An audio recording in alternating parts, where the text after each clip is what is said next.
Hello mga my love! So for today's video nga pala guys is last week, naisipan kong maglinis sa bahay kasi nga hindi ako nakapag general cleaning. So ito ang ating gagawin today kasi nung isang araw guys is nakalimutan namin magligpit sa mga pinagkainan. Syempre yung mga pinagkainan namin, hinugasan namin of course. Pero yung iba naman na like condiments, toyo, suka, like yung gamot kasi lately yung asawa ko guys is may sakit. So ayan, ginawan ko siya ng coffee guys. So yung coffee na yan is free grind na siya. Kasi kaninang madaling araw guys is gumising talaga ako ng maaga kasi nga gusto ko mag-start na mag-general cleaning. So yung mga gamot mga my loves is gamot to ng asawa ko kasi nga inuubo at sinisipon siya. Parang trangkaso. So ang ginawa namin is bumili talaga kami ng gamot tapos nilagay na lang namin dyan sa Thousand Islands. Kasi nga para pag-gising niya or if in case na kailangan niyang mag-inom ng gamot is ready na dyan.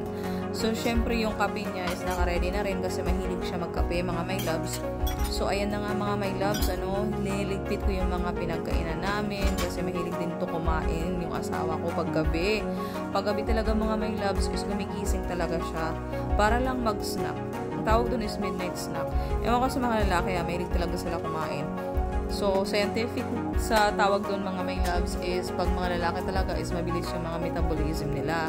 So, ayun na nga mga my loves yung meal namin. So, sinigregate ko na lang kasi nga kailangan niyang babayaran. So, every Saturday and Sunday mga my loves, iniipon ko talaga yung mga gamit like katulad na lang ng ballpen, yung mga meals, nilalagay ko siya, sinisegregate ko siya kasi nga pag kailangan na namin magbayad ng mga bills, ready na siya.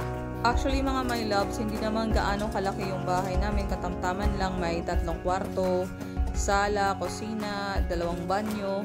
So hindi naman siya gaano kalaki na lilinisin. Kaso nga lang, ang dami namin mga trabaho. Pero isipin mo mga my loves, pero pagkagising mo sa umaga, makalat na to. As in makalat na siya kasi nga ang lahat sa bahay is papuntang trabaho. Ako, papuntang trabaho. Asawa ko, papuntang trabaho. Anak ko, papuntang school. So, good thing na lang, kahit isa lang yung anak namin mga my loves, ang hirap pa rin i-maintain yung bahay namin. Nang pagkarating ko talaga dito sa Hawaii mga my loves or sa US, ini-expect ko talaga na is parang Pilipinas siya. Pero hindi mga my loves, dahil dito talaga is kailangan mong tumayo sa sarili mong mga paa. Ikaw mismo maglalaba, ikaw mismo maghuhugas, ikaw mismo magluluto. Wala ka as in talagang makukuhang maid. Buti sana kung mayaman yung asawa mo is makakakuha ka talaga ng maid. Kaso hindi kasi paycheck to paycheck lang din. So ang mga trabaho ng mga tao dito mga my loves is hindi mo talaga sila makikita sa daan. Na makikita mo na may nagchichismisan. Wala po talaga dito mga my loves. Busy po talaga ang lahat sa trabaho.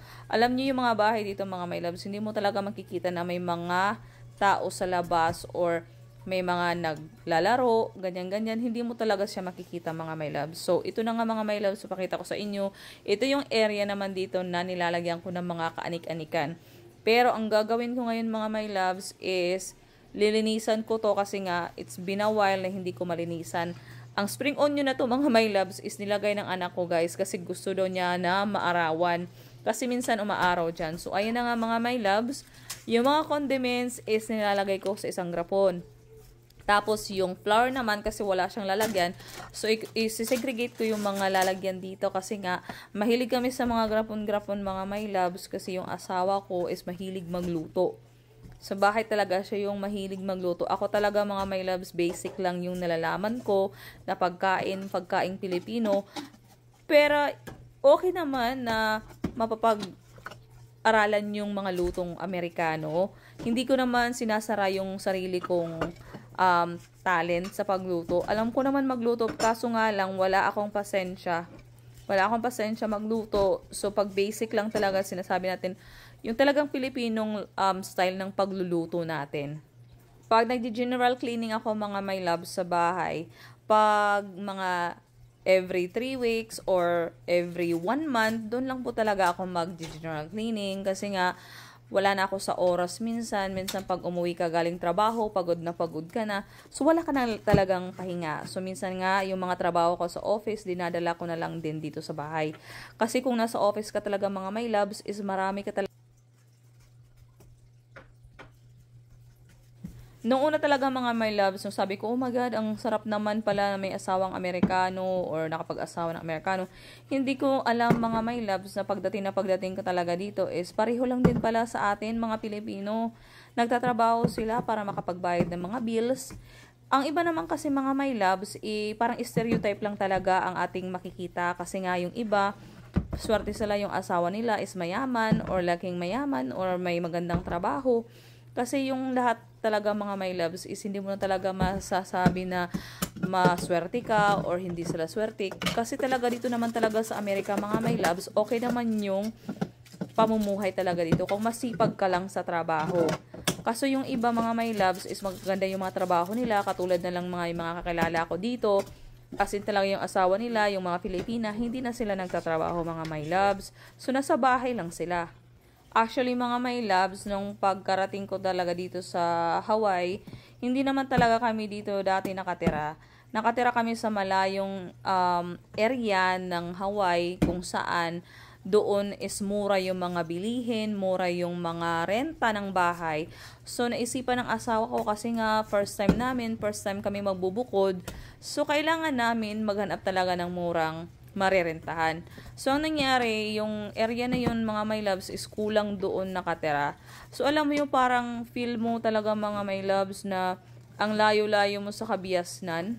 Yung parang makikita mo lang yung mga puno, yung mga huni ng ibon.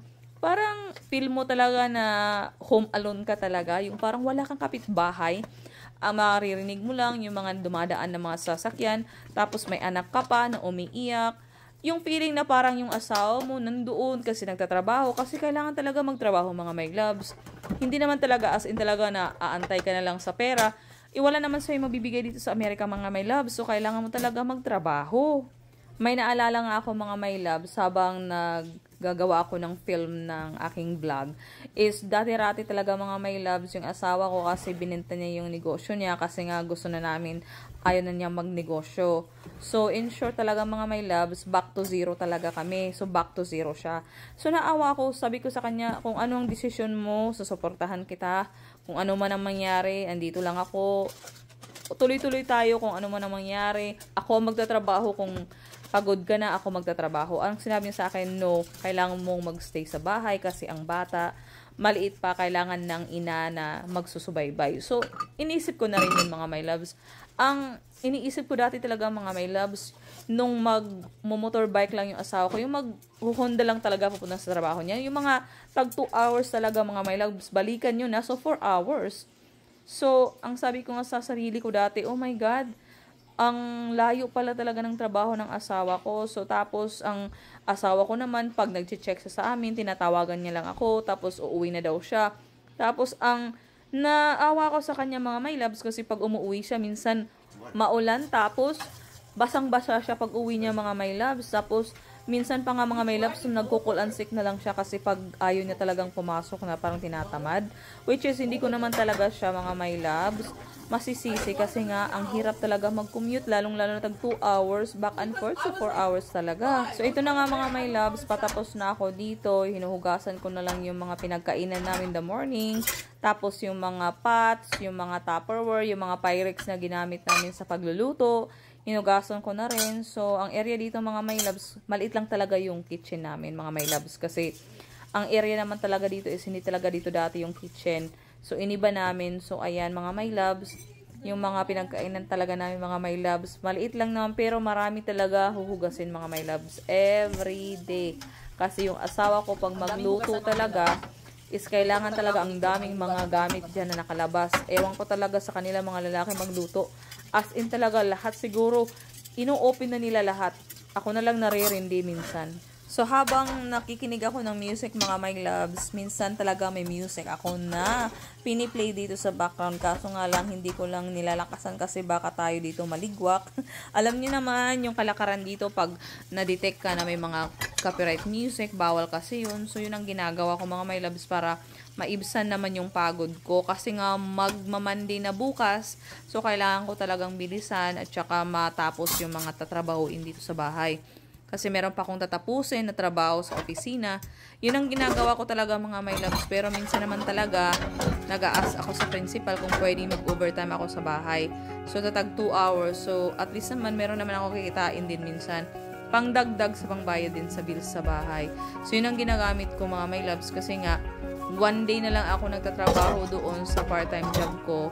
Pero tagpo 4 hours na lang kasi nga inisip ko na pumunta muna dito sa bahay para makapagbigay ako ng time na malinisan ko siya.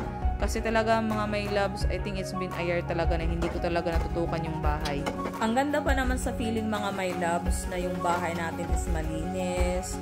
Yung mga kanto-kanto natin is nalinisan natin, yung banyo, yung sala, yung kusina, mostly yung ating mga kitchen, yung mga silverwares natin. So, minsan talaga, ang ganda talaga sa feelings, lalong-lalo na pag uuwi ka galing trabaho. Oh my God, mga my loves, yun talaga ang pinaka-the best feeling na uupo ka, tapos titingnan mo yung bahay mo, ang linis. Dati talaga, like what I said mga my loves, dati talaga yung bahay ko talaga sobrang linis. Kaso nga lang na tuunan ko na yung pansin yung pagtatrabaho ko ng full-time kasi nga kailangan natin magkayod dito sa abroad. Alam nyo kasi mga my loves, dito sa abroad, wala pong libre, lahat po dito talaga binabayaran. Hindi katulad sa Pilipinas na pupunta ka lang doon, pwede kang mangutang, pwede ka doon kumuha lang ng mga gulay sa tabi-tabi, pwede kang manghingi. Dito naman mga my loves, meron naman magtutulong sa'yo. Kaso nga lang, it's by income. Pero ang aking lang masasabi ng mga my loves, okay naman dito sa abroad. Basta magtiyaga ka lang at saka wala kang reklamo sa trabaho, ay swak na swak talaga mga my loves. Marami talagang kikitain. Kaso nga lang, meron silang yearly tax dito mga my loves. Yun nga lang din ang napakasad kasi magbabayad ka talaga every year. Hindi ka talaga ligtas sa ganun. So, every year talaga dito mga my loves, magbabayad ka talaga ng buwis. Hindi ka tulad sa Pilipinas na hindi pwede kang magbayad ng buwis kung wala ka namang malaking kita. So, dito talaga mga my loves is kung malaki talaga yung kita mo is kailangan mo talaga magbayad. So, lahat talaga dito mga my loves, kahit mga bata na nagtatrabaho mga my loves, nagbabayad din sila ng buwis. So, ayun nga mga my loves, yung asawa at saka anak ko is gising na sila. So, pag gising na sila is, alam nyo talaga mga my loves, ang ginagawa namin is, gagawa kami ng breakfast. Kaso nga lang, siya yung gagawa ng breakfast kasi siya yung magaling magluto yung asawa ko. So, siya yung nakatuka, nagagawa, or magluluto ng aming pagkain. So, inaasikaso na nga namin mga my loves kanina yung mga lulutuin namin for the next following week. Kasi ganun talaga kami mga my loves. Pag may lulutuin talaga kami, as in talaga 1 full week talaga, meron kami mga pagkain. So, para hindi na kami as in alaygaga magluto. So, yun ang ginagawa namin para iwas na rin sa delay or iwas na rin sa pagod. Yun ang ginagawa ng mga tao dito para mag-isahan na lang, hindi ka na kailangan pang magluto ng paulit-ulit. So, yun nga mga my loves, kunti na lang po ang aking huhugasan dito. So, at least naman talaga mga my loves, hindi na talaga as in maraming huhugasan kasi nga kailangan mo talagang malinisan lahat kasi ang daming kalat kasi nga pag following day kailangan talaga malinis na yung kitchen. Tapos yung lilinisan ko na lang is yung banyo, yung sala at saka yung burner. Kasi nga yung burner talaga mga my loves, kailangan mo talaga yan linisan kasi pag hindi mo siya linisan yung top, para siyang nagbabakbak. So kailangan mo talaga siyang ibabad muna sa clean and green para soft na siya pag i-scrub mo. So, yun ang mas maganda talaga dito mga my loves is meron talaga sila mga chemical na ini-spray mo na lang. Is madalian lang talaga ang paglilinis dito mga my loves. Di katulad sa Pilipinas talaga na kulang tayo sa mga equipment or yung mga bagay na kailangan nating gamitin sa panglinis. So, ito na nga mga my loves is ito na patapos na ako maglinis sa aming kitchen. So, itatapon ko na lang mamaya-maya yung mga dumi dito na nakolekta ko sa panghuhugas. Kasi ayoko yung mag-stock at saka nakakapagbara dito sa aming sink.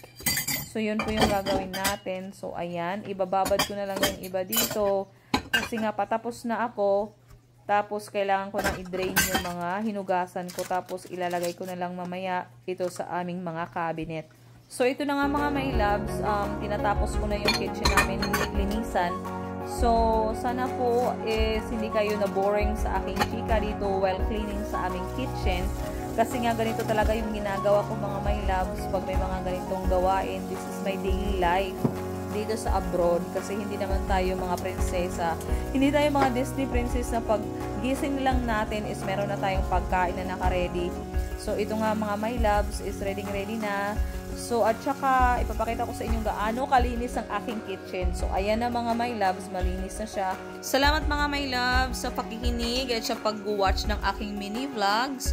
So sana po is sa next vlog na naman tayo magkita-kita. Thank you everybody.